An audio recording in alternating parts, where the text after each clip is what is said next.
I'm Yelena. And before I start, I'm going to ask you to close your eyes and remember as many prominent women that you think have changed our country in the following fields: business, politics, and technology. Remember these women, come up with an approximate number of the powerful women that you recalled, and shout out the number. 5. 5, 4, 6. Now do the same exercise, only replace women with men. How many men can you remember that have changed our country in those fields?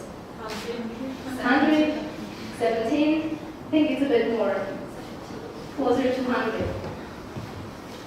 So in case of women, it was 5, 6, 10, and in case of men, 100.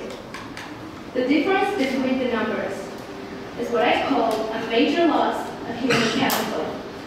More precisely, female capital. It is not a secret that women have held a traditional nursing, inactive, and housekeeping role, and their value has been vastly underestimated in influential fields such as politics, business, and technology. Apparently, women's conventional responsibility of raising their children also holds great importance. They educate our future generation, and in that aspect, they invest a major capital in our future. However, a more direct involvement of women in influential fields will make everyone in our country better off. The following fields comprise the foundation of the potential changes that women can bring to the world. The first is politics. The political sphere holds an immense importance in the arrangement of our country. The laws that get reinforced by our local government, the candidate that gets elected as your president, and the relationship between your countries and the neighboring ones all affect your daily lives much more than you think. An increasing female participation in the field will lead to more benevolent policies towards women and thus vastly improve the lives of women and men. As we know, women and men are interconnected on every level. And so a more benign well-being for women will also improve men's well-being. For instance, domestic violence is a serious issue in Armenia that affects a myriad of families. Note that I said families, not exclusively women, which means women, children, and men. Stricter policies towards domestic violence will not only be a saver for more women from domestic abuse, but also help men regulate their emotions in more proper ways, and thus improve the overall well-being of men, children, and women. Or consider the sustainability of women's right to vote. A more diverse range of voters will ensure the election of a candidate that most correctly represents our government and our society. More women holding positions in the government will ensure the correct implementation of these policies. Now, I'm going to ask you to do the same exercise that we did in the beginning. How many women can you think of that currently hold positions in the National Assembly? 3, 5, 7. How many men can you think of that hold positions in the National Assembly? 10, 100? Yes, it's close out to it. 1,000? Maybe, someday. The difference between the numbers is the societal gender bias. The main reason for the lack of female participation in politics is not the lack of potential in women, but rather how the society sees, or rather doesn't see, that potential in women. The core traditional values of our society have hindered women's entry into those fields and the full and comprehensive realization of the potential that is present in women. Now, I'd like to bring some statistics on women holding political power in Armenia. In 2007, through the legislative decree called Gender Quota Law, more Armenian women were encouraged to get involved in politics. That year, only 7 women occupied parliamentary positions. of female ministers and deputy ministers has never risen above 11% for the past 5 years in Armenia. Another important field for initiating great changes is the business environment.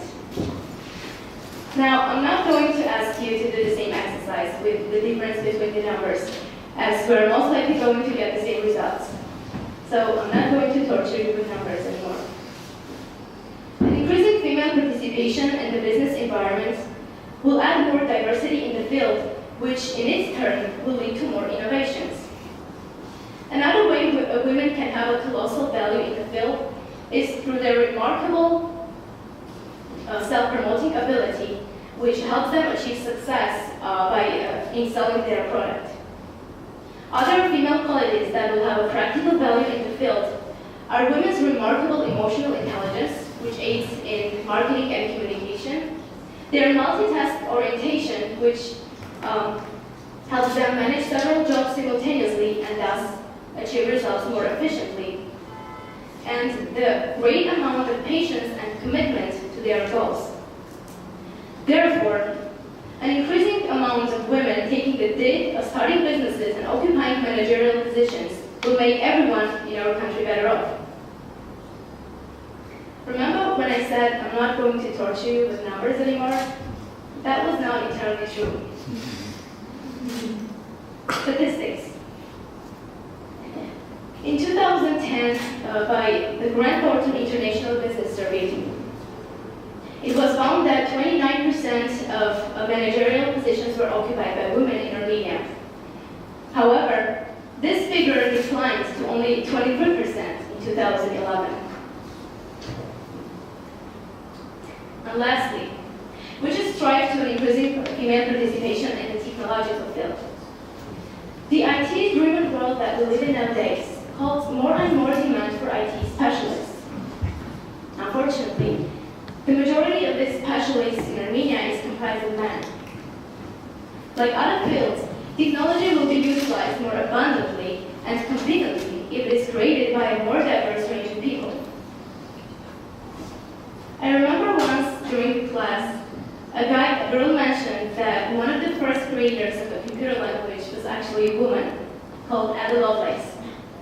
And then a guy in the same class responded to her by saying, well, then it's no wonder it's so hard to understand. He meant that because the first creator of the computer language is a woman, it's so hard to understand. It might be true, but because it is hard to understand, doesn't mean it does not hold great value. Technology is one of the main sources of export in Armenia, and so it's essential to involve as many bright minds in the field as possible. After all the depressive statistics, the important question is how to initiate a change. Like mentioned in the beginning, the core of the issue lays in the heart of societal discrimination that obstructs not only men's, but also women's belief in their own power. Educational and encouraging programs such as Women in Business and Girls in Tech, and legislative decrees encouraging more women to get involved in politics are readily used to boost active female participation in the fields. However, the fundamental step for initiating a real change is constructing correct societal values and beliefs. It is making young girls and women believe in themselves and make Armenia great again. Thank you.